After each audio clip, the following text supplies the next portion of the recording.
One. Ugh. Ladies and gentlemen, this has been a pretty slow week this week. No basketball. XFL's in week 2, and those games are kind of not great. We'll talk about it. No worries. Good afternoon, and welcome to the podcast. I'm Nick Drago. Today on the show, we got not a lot to talk about. The NBA All-Star Game was this weekend. That's always a thing that happens every year. The XFL was in week 2, and the NHL is still going strong. Plus, we're still talking about the Dodgers and the Astros issues. Yeah, we're still talking about that. Stick with us, friends, because sports starts now.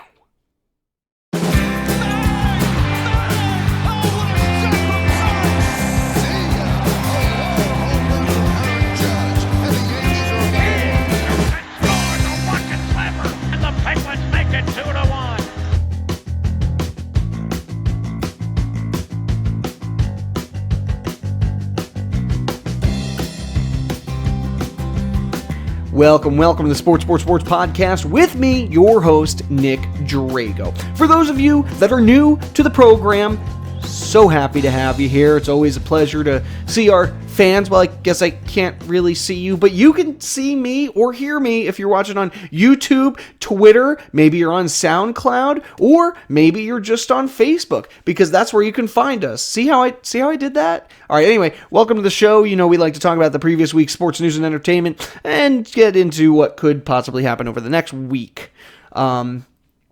Like I said, there really wasn't a lot with the NBA All-Star break was a thing, and XFL happened, so we'll definitely, we're going to have to get into that stuff too.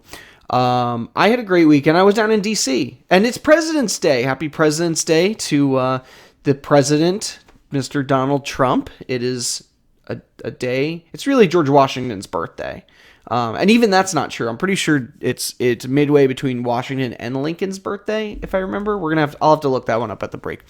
But anyway, so what a fitting way for me to spend it in Washington, D.C., looking at the monuments, the sites. It was really cool. And I'm sure I'll be talking about it at some point on my other podcast, Big Spoon, Little Spoon, in case you haven't been there yet. I talk about things that aren't sports on that one with my good buddy Jamie Grum. So look that one up. Big Spoon, Little Spoon. It's a lot of fun. All right, I'm done talking about myself. Let's talk about the NBA. That's basketball. So as you can see, there is no NBA action until Thursday. But we did have the All-Star Game this week. And there were really, actually, the All-Star Game really boiled down into one big tribute for Kobe Bryant. I think this was awesome. And so some of the things they did, they actually changed the format of how the game would be played. So the score would be reset. The score was reset to 0-0 after the first and second quarters. The winners of the first 3 quarters, first, second, and third, will each receive $100,000 per quarter to donate to it had to be a Chicago-based charity of the captain of that team's choice. So the 2 captains being Giannis and LeBron. At the end of the third quarter, the total scores from each quarter were combined as if this were a typical game. And then the fourth quarter was untimed, and the first team to score 24 points would win. Or they would have a base score based on 24 points. So, for example, in this game, it was a little over 100. I don't know. If it was 100, right, you'd have to score 24 points to win the game. That would be your target. The winning team received an extra $200,000. So in total, the number of money being donated to charity was $500,000. And I got to give credit to the NBA for that, because that was really cool. It was a really nice tribute to Kobe Bryant. But the other thing was that they named the trophy, the All-Star MVP trophy, was also named after Kobe. And that went, of course, to Kawhi Leonard. First ever Kobe Bryant All-Star MVP award. Definitely deserved it. The end of the game, Team LeBron won 157-155 over Team Giannis. So there you go. All-Star weekend over. And now, oh boy, this is where things get exciting, because now we're just going to skyrocket into the playoffs. I mean, we still got like a month and a half, 2 months, whatever it is. But we're on our way. So some big games going on this coming week. You have Philly and Brooklyn, those 2 playoff teams right there. This coming Friday, it looks like you have Denver and OKC, Minnesota, Boston. Nothing too spectacular. And then way down at the bottom, Memphis and LA. At least that might be the best thing you get right now. There is Houston and Golden State. That would be a much more exciting matchup if Golden State wasn't terrible this season. Next year, though, watch out. Golden State could be back in action. Sorry, I shouldn't have started with them there. Sorry. Okay, here are the standings going into the second half of the season.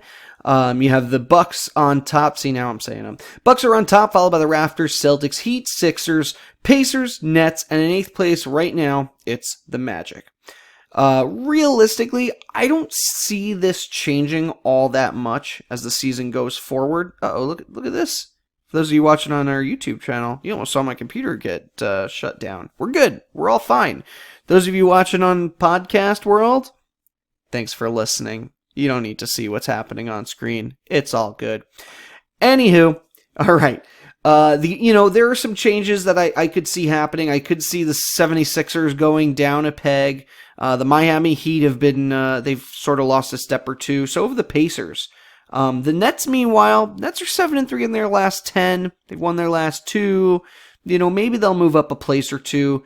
Magic, maybe the Wizards go on a bit of a run here, but I think Orlando's the team.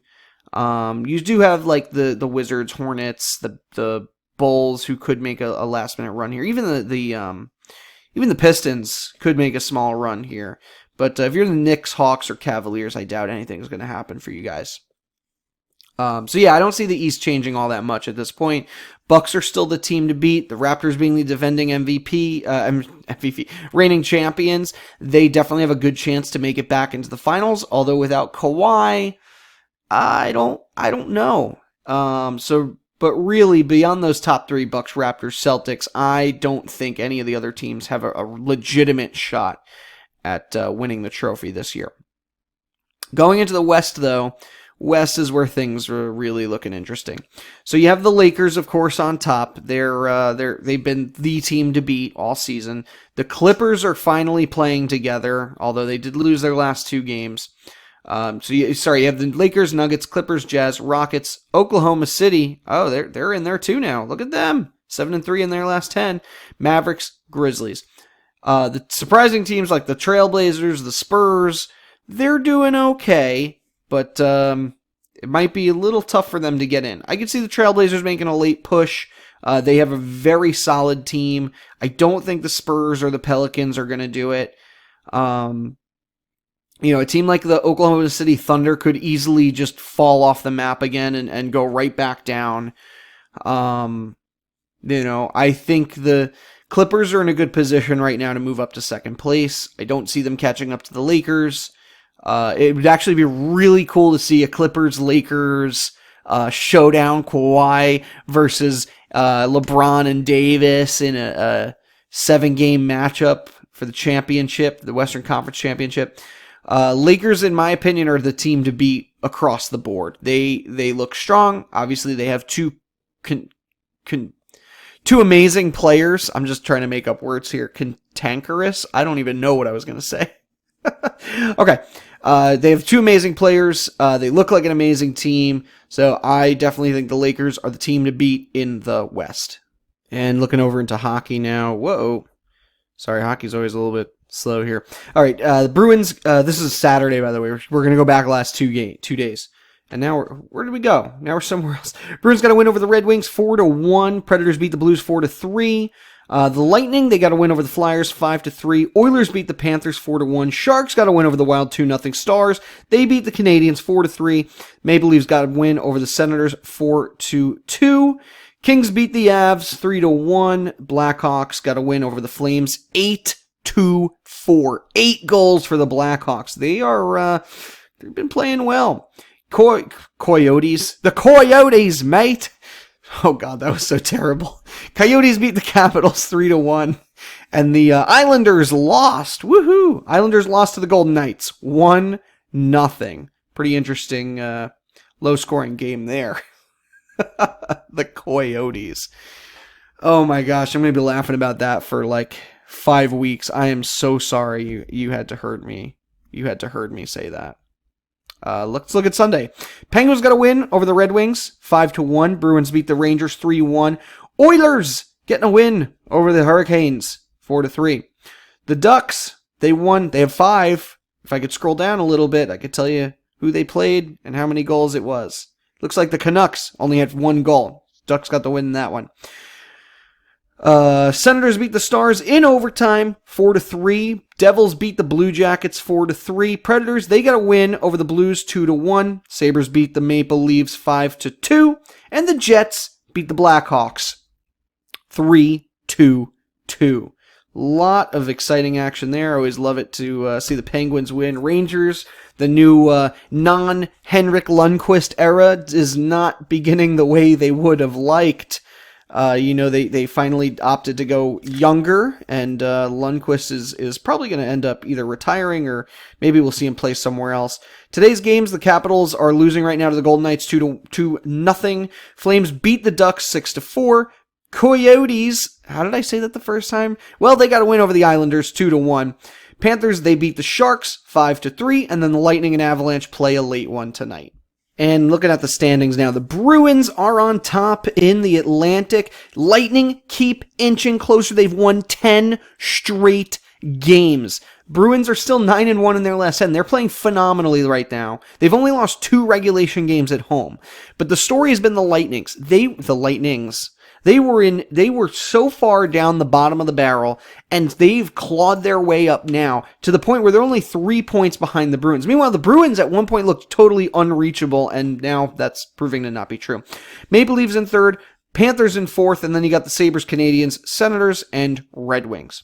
In the Metro, you got the Capitals up there with 79. The Penguins, they're 7-2 in their last 10, 7-2-1. They're only 1 point behind the Capitals now for first place in the Metropolitan. The Islanders, they're starting to stumble a little bit. So are the Blue Jackets, and then you got the Flyers, Hurricanes, Rangers, and the Devils. Right now, if the season were to end, your 2 wild card teams would be the Blue Jackets and the Philadelphia Flyers. And if they were to play, I think it would be the Flyers versus the Bruins. And you got the Blue Jackets would be playing the Capitals, Penguins and Islanders, and then you got the Lightning and the Maple Leafs. And realistically, based on what I'm seeing, I always go with the hotter team. I think the Lightning are lightning hot right now, and I think they'll make their way through the Atlantic pretty easily, including the Boston Bruins. Sorry to all my Boston fans, I still like the Lightning better at the moment. Moving into the Metro, and you could tell me I'm biased till you're blue in the face. But I think the Penguins are going to beat up on the Islanders, especially after last year when the Islanders got the best of them. I think the Penguins are going to beat up on the Islanders. And anytime the Penguins and Capitals meet in the second round, 9 out of 10 times, it goes to the Penguins. I got to go with history on that one. Penguins playing the Lightning. And then, boy, that's a toss-up. I think the Lightning are the best team in hockey at the moment. So I would say the Lightning might be your Stanley Cup at this point in time. I'm saying the Lightning will at least get there for the East. Moving into the West, you got the Blues, the Stars, both tied with 74. This is the Central, by the way. The Colorado Avalanche at 72, Nashville Predators 65, Jets at 65, Wild at 61, and the Blue Blackhawks at 60. Blackhawks were looking great 2 weeks ago. They were really pushing themselves up there, and now they've gone right back to the bottom. This has been a not so great conference, and I think realistically, maybe it's just the teams have been evenly matched. I mean, the Blues have lost 5 straight games, but they still hold on to first place. The Stars are pushing right now; they're 6-10. Avalanche are 7-3. So the Blues have given up really high positioning here, and it could really go to anybody in the Central. In the Pacific, this has been such a logjam all season. The Oilers, Canucks, Knights, Flames, and Coyotes are all 2 points from first place in that conference, which shows you really in that division how evenly matched it is right now. Oilers have won 6 of their last 10. That's more than any other team in that division, so Oilers have the slight advantage. If the season were to end today, your 2 wildcard teams would be the Flames and the Coyotes. So even though all those teams are so close, 1 game for the Coyotes and they could be in first place. They would end up as the wild card playing the Blues. You'd have the Flames playing the Oilers, the Knights and the Canucks, and then you'd have the Dallas Stars and the Colorado Avalanche. I personally, if I'm looking at the central side of things, obviously the Blues have the history, but the Avalanche, I think, have a lot of young talent that can take them far in the playoffs. The Stars are good for sure. I would pick the Avalanche out of those 4 teams. It's very hard to repeat. I think the Blues certainly beat up on the Coyotes, but after that, I think St. Louis has a real shot. Colorado has a real shot. If you're looking at the Pacific, Oilers are obviously very good. Golden Knights have a lot of playoff experience. In fact, out of all those teams, Golden Knights have the most playoff experience of the last couple of years, with the Sharks, the Ducks, the Kings all out of it. Are very unlikely to make the playoffs. So I would go with the Golden Knights. I could see the Flames beating the Oilers in this one, or the Oilers beating the Flames. Either way, one of those 2 random Canadian teams is actually going to make it to the second round. And again, a lot can change between now and then. But I like the Golden Knights for the Pacific. Overall, Golden Knights or Avalanche, it's kind of a toss-up here. I'd probably go with the Avalanche just because Marc-Andre Fleury's history in the playoffs. More recently, beyond, yes, they got to the Stanley Cups a couple years ago, 2 years ago, but I'd go with the Avalanche. Just a guesstimate. Let's talk about the trade deadline. A couple big trades that have happened so far already. Lightning and the Devils swapped Blake Coleman for Nolan Foote, along with a first-round pick, conditional first-round pick from Vancouver. A couple days ago, the was this today? What's today? Yeah, this was today. Islanders and Devils traded Andy Green for David Quenneville and a 21 second-round pick. Penguins and Minnesota Wild. This was probably the biggest trade so far. The Penguins received Jason Zucker, while the Wild get Alan Galchenyuk. Really, Galchenyuk hasn't been anything special for the Penguins, but he has a history of being a fantastic player. They were really hoping they'd get more for him on the ice. They did not. Jason Zucker has been fantastic in the past for the Wild, scoring anywhere from 30 to 60 points in a season. Pairing a guy like that with Sidney Crosby or Malkin, and hopefully they build some chemistry quickly, and Zucker ends up being a premier player for the Pittsburgh Penguins. You also had a trade a couple days earlier. This is probably over a week ago now. Maple Leafs and Kings, Jack Campbell and Kyle Clifford going to the Leafs. Sorry about that. There was a little bit of mix-up with the recording device. I actually got cut off there. I really didn't have too much more to say. So we're just going to move on. NHL, the ESPN put out a list of players that you should be keeping our eye on at the trade deadline for the NHL.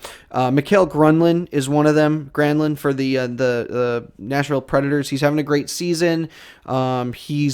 He's getting near the end of a contract. Nashville's not going anywhere this season. There's a good chance he's on the move. Same thing with Jean-Gabriel Pageau. He is a fantastic player, fantastic center, and somebody you're going to want on your team. Evan Rodriguez. Some players with a little bit more meat in their contract. You have David Backes, who's not having a great season for Boston. Jeff Carter, who's been around the block a while. He's doing pretty good right now. Kyle Turris. So let's see, other wingers. These are some wingers that are currently approaching the end of their contract. Jesper Fast, who has about 20-something points, 22 points right now with the Rangers. He's certainly a player that could thrive in another environment. Rangers don't really have any big name players feeding him the puck, so I think he might do well elsewhere. Michael Frolik, Galenchuk, who we just talked about, ended up traded, but there's a good chance the Wild could flip him again, or they'll hold on to him. Mike Hoffman, Melker Karlsson, Ilya Kovalchuk. When they brought Kovalchuk up to the Canadiens, again, I don't think they expected him to stick around, but he's had 15 goals and 15 assists or something along those lines since he's joined them. I think he's been a very, very capable player. What's his stat line right now? He's 21 points. So I think he had 15 points maybe since joining the team. There's a chance the Canadiens might hold on to him. Chris Kreider, this is a huge one. This is probably the best player the Rangers have. Kreider has 38 points this season. He could be a star on another team. The Rangers might hold on to him as a sense of, we want to, we're not ready to rebuild, or they can trade him away and start that rebuilding process very early. I apologize. I just got to fix something with my screen. We're good. Trevor Lewis is another name on that list. Connor Sheary, this is an interesting one for Buffalo.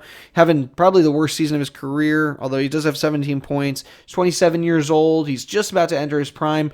The guy, though, has 2 Stanley Cups under his belt, both with the Penguins. He's a fast winger. Definitely the type of player who you'd want on your team. Played very well with Sidney Crosby in the playoffs. So Wayne Simmons is on that list. Craig Smith, Tyler Toffel. We know Blake Coleman's already traded. Ryan Donato, Michael Grabner, a couple guys for the Maple Leafs, Andres Johnson and Kasperi Kapanen. Who else? Andres Case, Kyle Palmieri, Brandon Saad. He's always jumping around the lead. Thomas Tatar. Some defensemen, Mark Borowicki,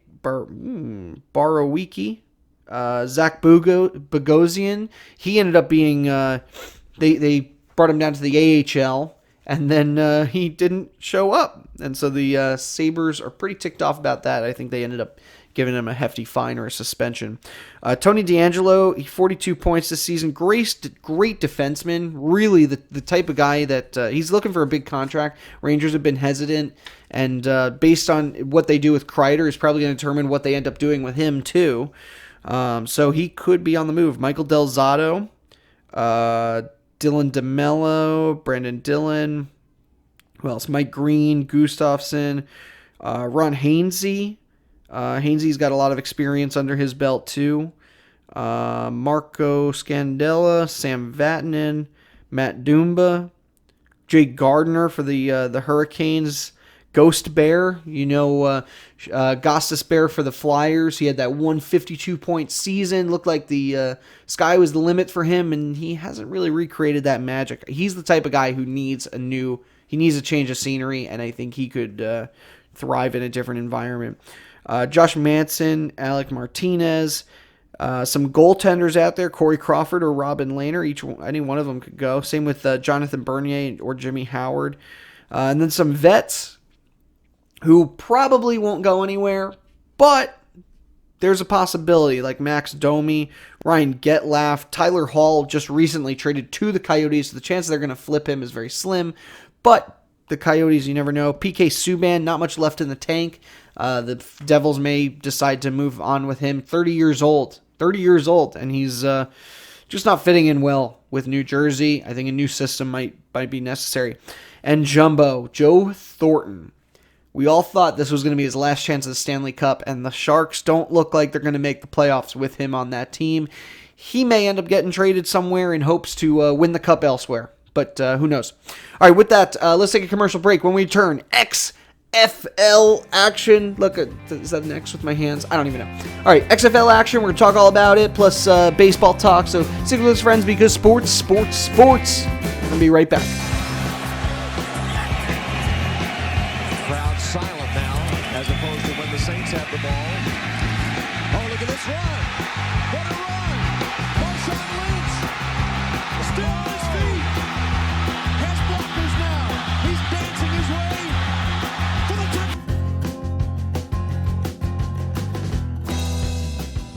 Hello, friends. I'm Nick Drago. Yes, you know me from Sports with Nick Drago. But did you know I had another podcast? It's true. I do. It's called Big Spoon, Little Spoon. Myself and my good buddy Jamie Grum like to discuss, well, everything. Random topics from the future to the Wild West to what the heck are lanternflies. We talk about it all. So if you're interested in some fun and entertaining entertainment, join us on Big Spoon, Little Spoon. We pick a random topic out of a hat. We talk about it, knowing no knowledge of what it's going to be before we pick that topic out of the hat, and then we do a little bit of research, come back and see what we learned. So if you're interested, check us out. Again, it's called Big Spoon, Little Spoon. You can find us on all your favorite podcasting apps. You can find us on YouTube, on the Facebook. You can also email us with ideas that you want us to talk about on the show. Email us at wehateforks@gmail.com. Again, wehateforks@gmail.com. Plus, we got Volume 2 coming out in the new year, so check back at the end of this January. At the end of January, we're going to have some new episodes for you, but you can check out Volume 1 in the meantime right here. Well, not right here, but right now at this moment. Just not after you finish this podcast, then go listen to that one. All right, thanks, friends. Hope you enjoy the rest of this show, but there's another good one out there, too. All right, I'm done now. It's Schultz working it back in deep. Fresh from the bench, it's Crosby. Crosby on Kunitz and shoots. Penguins win it, and they go to the final. Chris Kunitz with the second of the game. French legs by Crosby, and a bunch of happy humans here in Pittsburgh. And XFL action returns this weekend, and I gotta say, I'm super excited for the XFL. It just seems like in the past these leagues that popped up weren't very popular, or I don't know, they're just something missing from them, and it was mostly fans. But from what I've gathered, fans seem to be into the XFL. Like there are people I wouldn't expect to be watching springtime football that are watching springtime football now. It makes me feel at least this league could last more than one season, unlike the AAFL, the AAL last season, whatever. You know what I'm talking about. Last season's little spring football experiment. The XFL could be here to stay. So, this weekend's games. The New York Guardians and the DC Defenders, DC won 27-0. Seattle beat Tampa Bay 17-9. Dallas beat Los Angeles 25-18, and the Battlehawks lost. Such a close game. The Roughnecks, Houston Roughnecks beat the Seattle Battlehawks 28-24. Really, what this weekend boiled down to was the XFL is awesome. People are enjoying the play, but the quarterback situation is a problem. Matt McGloin's really become a poster child for this whole thing. During his game against DC, so he's the current quarterback for the New York Guardians. He's been in the NFL. He's at least one of the most recognizable names on any of their rosters.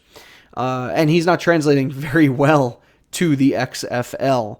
And so after the game, he threw 2 interceptions, didn't get any points on the board. What's interesting about the XFL is that they do these sideline interviews. So throws an interception, all of a sudden XFL comes over, they do start doing the sideline interview, and he went off. He's not very happy with the way his team's been playing. He kept saying they need to make adjustments at halftime. I heard I didn't actually hear this comment myself, but this was through a third party that he said something about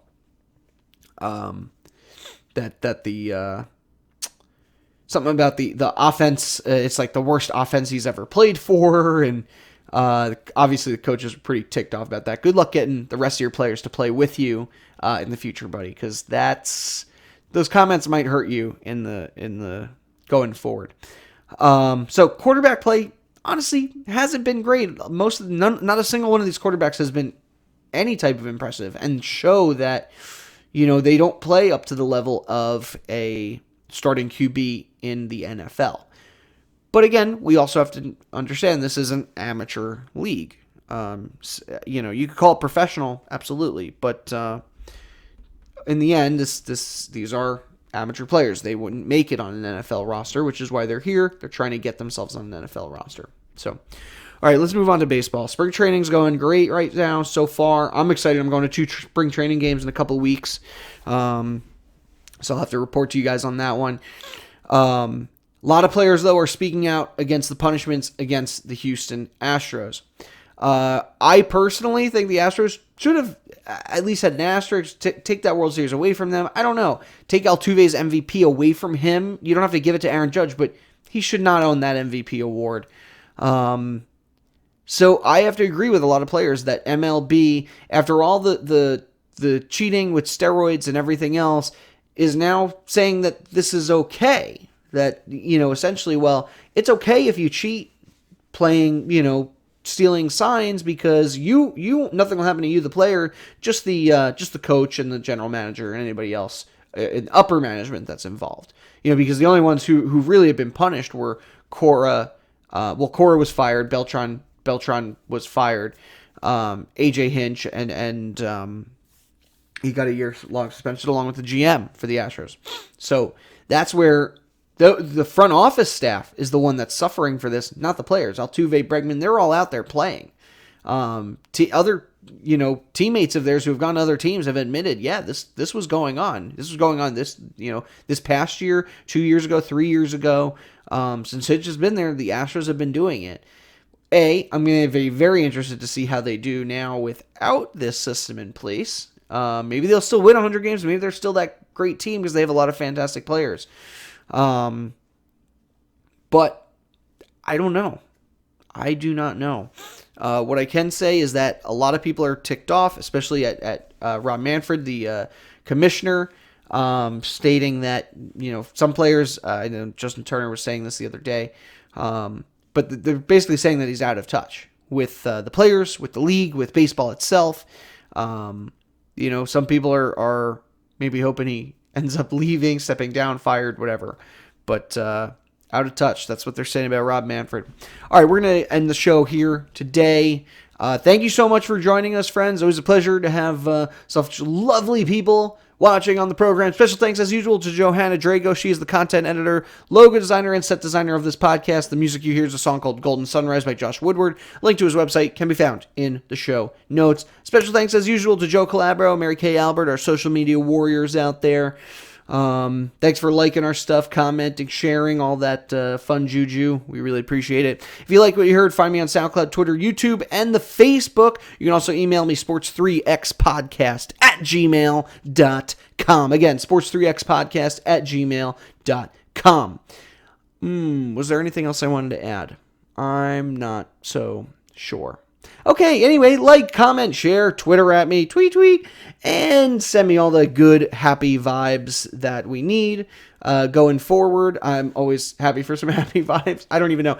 Also, check out Big Spoon, Little Spoon. Myself and Jamie Grum had a great talk last week about touch therapy. I'm a physical therapist during my daytime job, and so touch therapy falls right in line with some of the things that I like to talk about. So, really exciting stuff there.